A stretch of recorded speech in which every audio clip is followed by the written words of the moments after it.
And two men died after being injured in a two-vehicle collision in Carey Park, Trelawny about 7 o'clock this morning.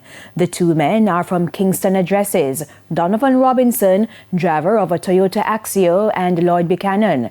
It's reported that Robinson lost control of the Axio and it collided with a Nissan X-Trail that was being driven by a female. Both vehicles were traveling in opposite directions. The men were pronounced dead and the female taken to hospital. Her medical condition is not known.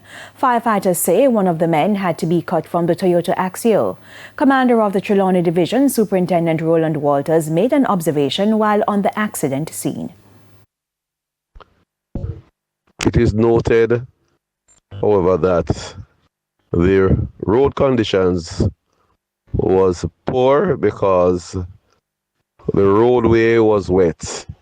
We are not able to say what the cause of the accident is, but we continue to implore motorists just to be careful on the roadways, especially at this time when visibility is poor and the roadway is wet.